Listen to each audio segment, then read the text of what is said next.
Hello, we're back with DelusionDispeller, and this is part 2 of the green flags in relationships. I'm going to use two little friends of mine to illustrate some things to you. Sometimes it's more fun when you get playful and use props. So we're going to continue talking about some of those characteristics and traits that you want to see in your relationship and the ones that you don't. Space. This is what we're talking about. Space. Does he or she respect your space? When you become a couple, dating, otherwise, marriage, whatever, you want to have your personal space. You want to be able to still have your friends and your interests and your hobbies and still be yourself. Because being a couple doesn't mean you're joined at the hip. It means that you're interdependent on one another. You do things together, you share things together. You know, it occurred to me the other day because I really miss my boyfriend when I'm not with him. But those times apart are when you're doing things on your own. She's over here, maybe with her friends at a Bible study or having a good time at a movie or something like that. He's over here working, hanging out with his buddies, watching the game. And then when they come back together, it's a face-to-face meeting. She can talk about the things that happened on the movie. He can talk about the things that happened on the football game. And together they grow closer. Now, what would happen if they were always together, joined at the hip? She was always hanging over his shoulder, holding his hand, hanging on him, clinging to him. Guess what would happen after a while? He would feel smothered. And I've had people tell me that they've felt smothered in relationships, and I've even felt smothered in relationships. So that space is what's necessary in a relationship to prevent the smothering. Okay, the next thing is, how does he or she react, especially around your family? When you go to family gatherings together, and if you haven't, you need to eventually meet his family and he meet yours. Watch how he reacts. If your sister or your brother say something to him, how does he respond to it? Does he seem cold? Does he seem offended? Does he get in the car driving home and say, you know, I really didn't like what your brother had to say? And you say, well, he's just like that. Yeah, well, I didn't really appreciate that at all. That was uncalled for. You need to talk to him and tell him to knock it off. Okay, not cool in a relationship. It's okay to discuss things. There's nothing wrong with that. But if every time you get in the car, there's a complaint about your family, and there's really no real reason why he should be complaining other than they tarnish his or her image, then there's a problem, a real problem. You need to make sure that you understand that family is important to both of you, if it is important. In some cases, he or she is not close with his family, and you have to learn that too. I'm learning that about my own boyfriend. He's not super close with his family. For one thing, they're out of town. They all live out in another state. So you have to respect the differences there, and in every situation is definitely unique. But you're looking for the overall reaction that he has when he's around other people. And you can't see that unless he or she is around other people. So be watching for that. The next thing is the self-worth. This one I can't emphasize enough. If a guy or a girl does not believe in themselves and has very low self-esteem, they are no fun to be with. Now, we're not talking about pompous Miss Daisy here who has to constantly primp herself and put on her lipstick and her bow and look just so because she's putting an image out there to the world that she's all that. We're not talking about that. And we're not talking about Mr. Bear here who he believes in himself and everybody else can go fly a kite because his ideas are right and nobody else's are. He's right, you're wrong, end of story. Not cool at all.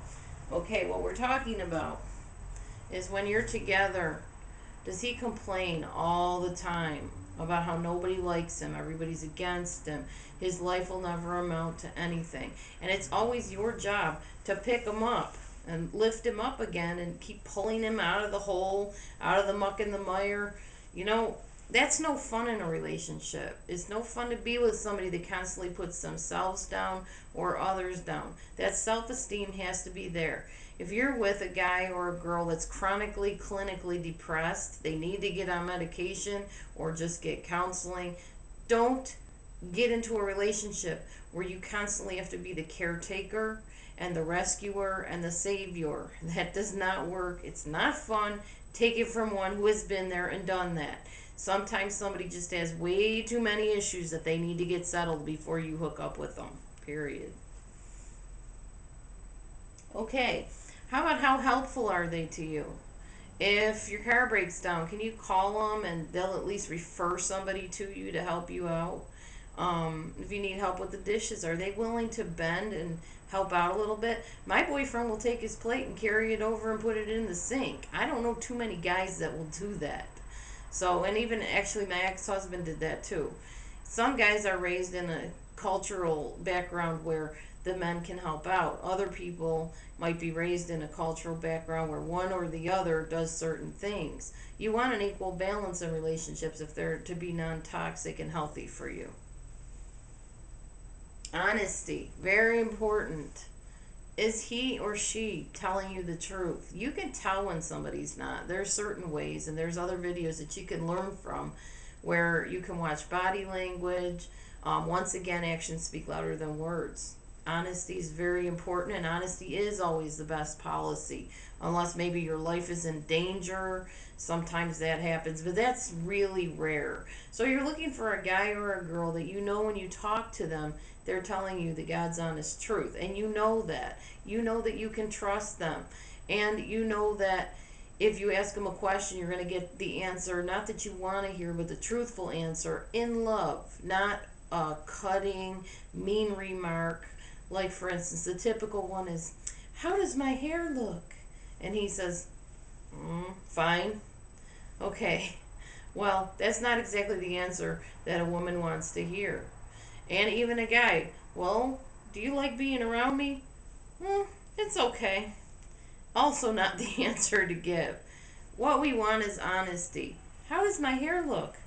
Wow, baby. Well, it looks great, but here, let me fix this over here.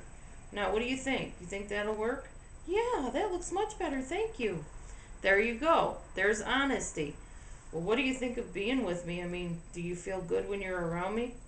Oh, well, of course I do. Sometimes I need some space, but that's okay. I really do like being with you. I think we're a good couple together. Well, thank you, darling. I love you. I love you too. Okay, that's better, honest communication. All right, let's see. Fitting in. Does he stick out like a sore thumb? I mean, really, is he that eccentric and histrionic that he's doing things that are totally, like all the time, unwarranted and not fitting in? That's embarrassing. You don't want to be with somebody that's going to constantly embarrass you. I'm not talking about a practical joker that likes to joke around. I'm talking about somebody that is really annoying and obnoxious, that really needs some social skills. You don't need to hang around that real closely because that's uncomfortable. And don't you be that person either that acts obnoxious and clingy and needy. I used to be that person. And in fact, sometimes I got to work on that myself. But really, there's a balance, always a balance in relationships. It's very healthy to be there. Safety, very important.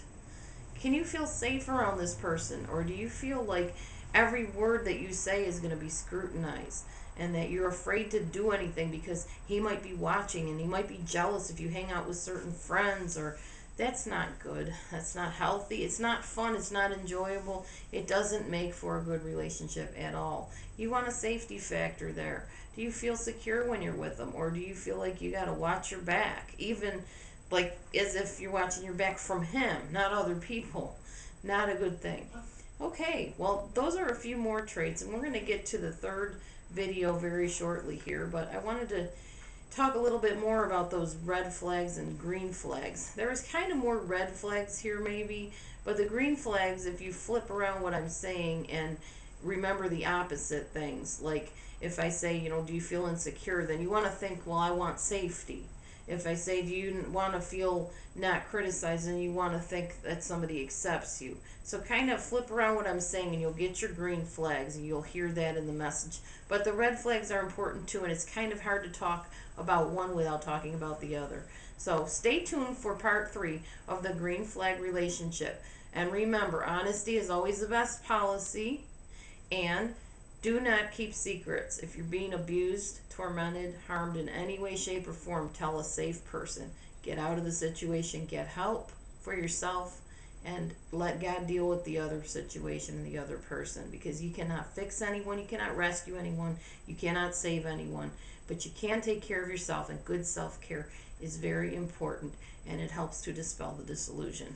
Thanks a lot for watching, and we'll talk to you soon. Bye.